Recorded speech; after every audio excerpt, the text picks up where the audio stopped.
Alright, today we're going to do a little video on some 4-speed and 5-speed transmissions. Might actually have to clean this trailer off first to actually get to them because we have a clusterfuck. We're moving one shop to the next. We'll edit this out later if the phone doesn't drop.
I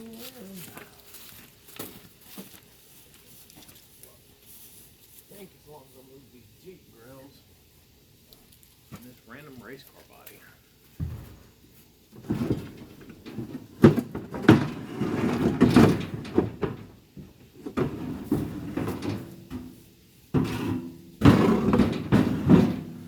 What happened? Go-kart body? I don't know.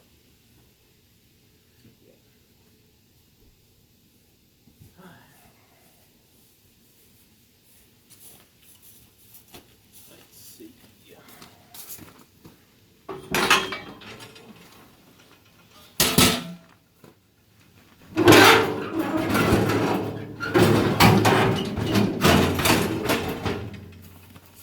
I really don't want to unload these today, but we got a few different transmissions.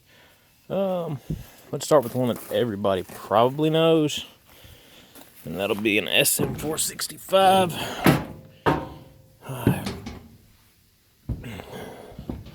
SM465s are typically Chevy transmissions. They're 4 speeds. They got a granny gear in them. They use them for, seems like, decades.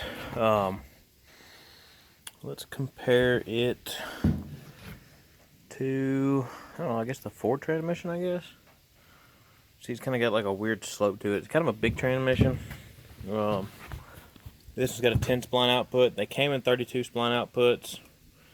Kind of hard to find. They were like after 1985. If I remember right, this is a Ford T18. It's actually got a hydraulic clutch conversion kit on it. Hooked to a 205. Now the Fords have two. I know they have the T18, but then this transmission right here is also a Ford transmission, but I can't remember for the life of me what it was.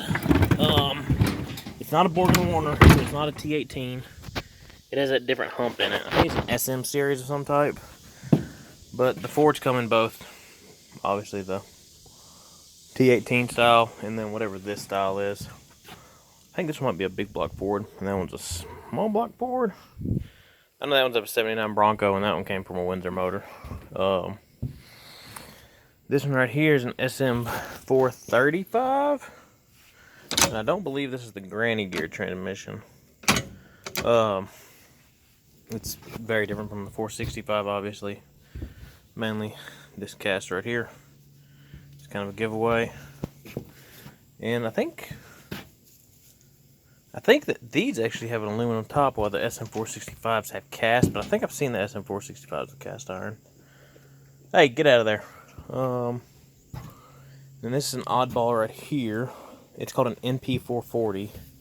It is a overdrive transmission, very similar to a Mopar A883.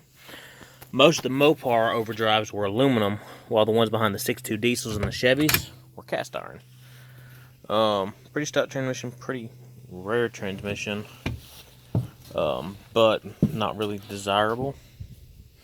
And then we have old Bessie, the NV4500, which is, I guess, your gold standard transmission, but it's a 5-speed, obviously. That transmission is actually bolting to that transfer case and going in the 4BT truck when we get time. Your 205s, I guess we can talk about those. The Fords are always going to be 29 spline. Almost always driver drop. I'm 100% sure they're driver drop. Chevys can be, will always be passenger drop. Same thing with Dodge. 205s come in like a million different styles. You've got, that's a 203 pattern. I really don't know what to talk about else on these. Just fucking trannies everywhere. I guess we can talk about round pattern versus figure 8. That's a 4-bolt with a round. What do we got with a figure 8 pattern on it? I guess right here. So when you buy a 205, a second, let me set this down while I flip it up.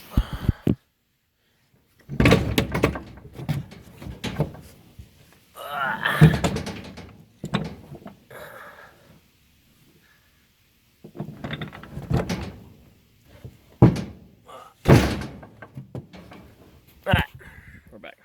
When you buy a 205, when they say a figure 8 pattern, it's because it kind of has an 8 style to it.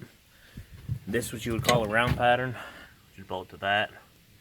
I don't have anything that a figure 8 actually hooks to, oddly enough. But the round patterns are really, really hard to find, but they are the ones you want.